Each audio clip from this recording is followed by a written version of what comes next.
Have you ever felt like you're running endlessly, as if you're on a treadmill that never stops, no matter how hard you try? It's as if you're always moving, but never really getting anywhere that feels like enough. You read the books, set the goals, and fill your days with plans for a better you. You journal your intentions, hoping each new habit will finally unlock the version of yourself you've been chasing. You chase the next version of you, always reaching for a future where you'll finally feel complete, fulfilled, and worthy. But every time you fix one thing, another flaw appears. The list never ends, and the finish line keeps moving further away. It's exhausting, this belief that you're incomplete, always needing to be more, to do more, to become someone else. The pressure builds and you wonder if you'll ever measure up. But what if you're not broken at all? What if the idea that you need fixing is just a story you've been told? The self-help world tells you to hustle, to grind, to always be improving, as if your worth depends on your productivity.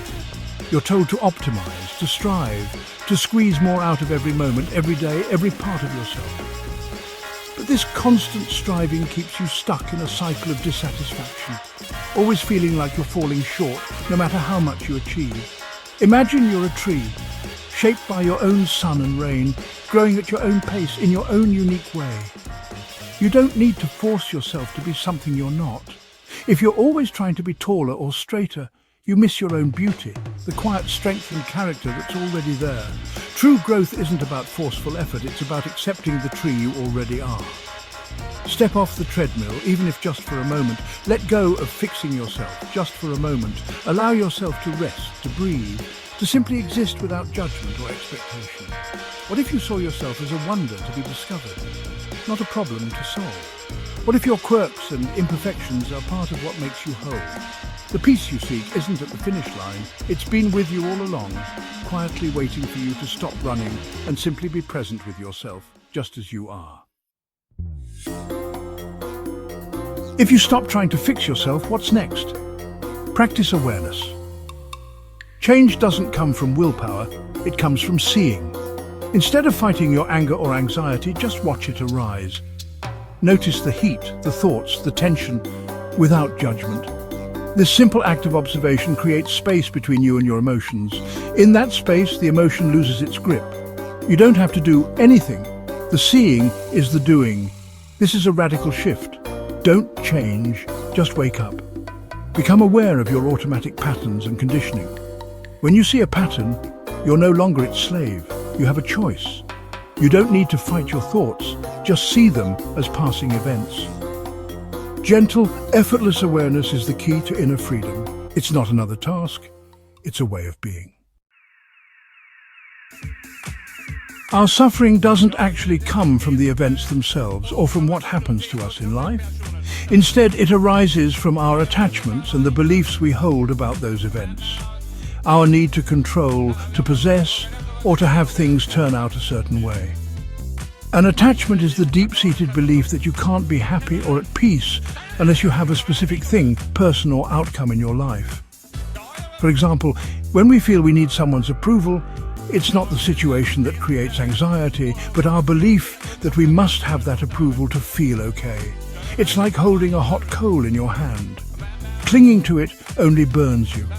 The solution isn't to endlessly analyze the pain, but to simply let go, to drop the coal.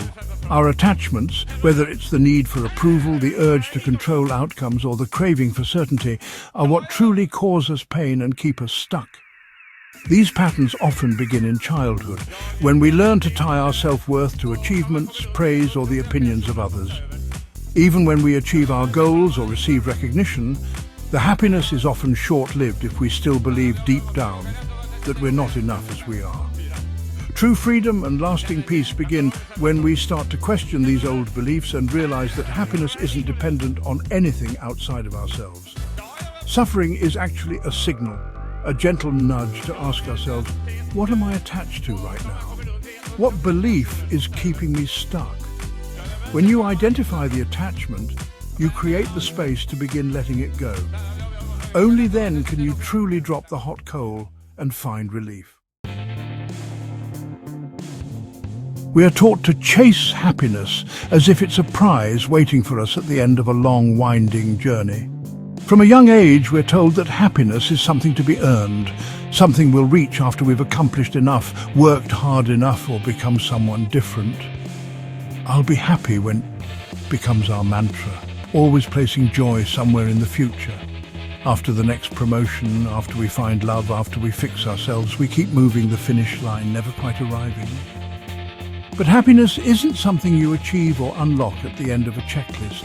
It's your natural state, the quiet background of your being that's always present, even if you forget it's there. Think of the sky, vast, open, and always there, even when clouds drift across it. Your worries, fears, and attachments are like those clouds, sometimes blocking the sun, but never erasing the sky itself. The sky isn't damaged by storms. It remains untouched, no matter how fierce the weather.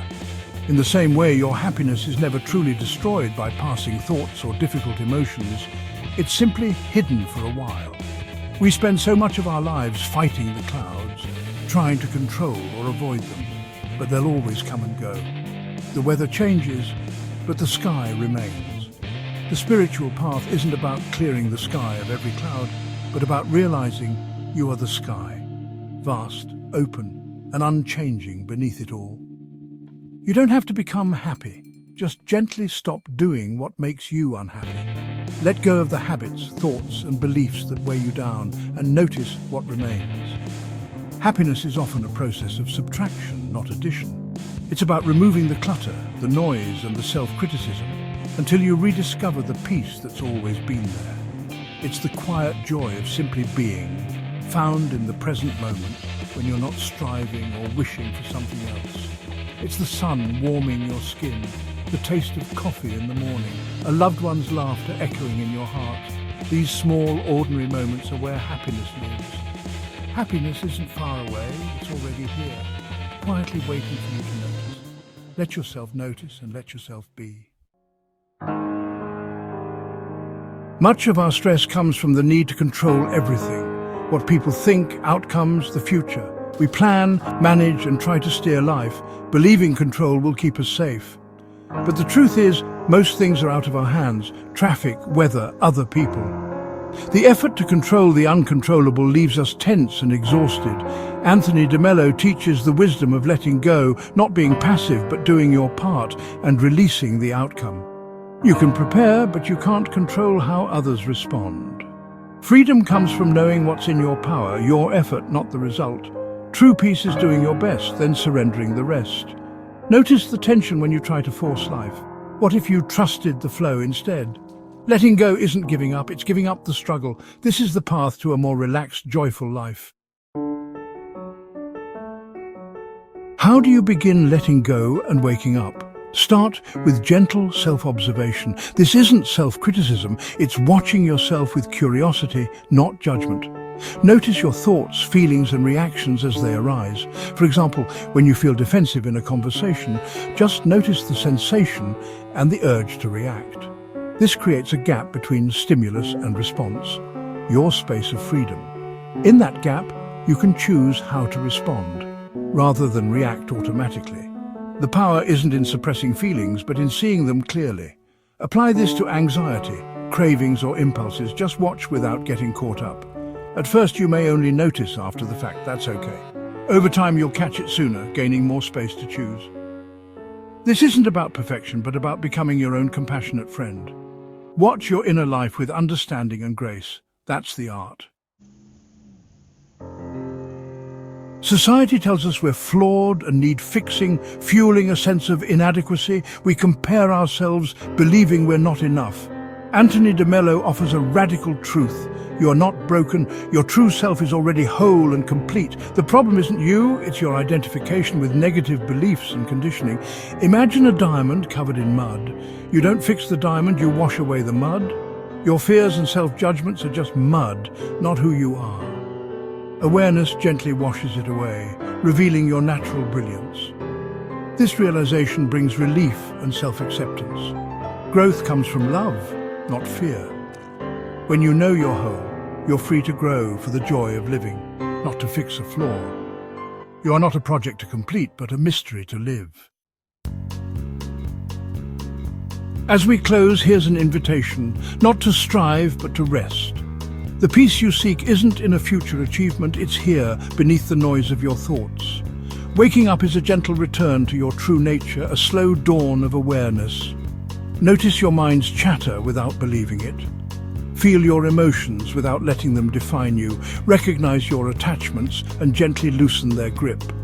This journey requires only honesty and kindness towards yourself. Remember, you are not the problem.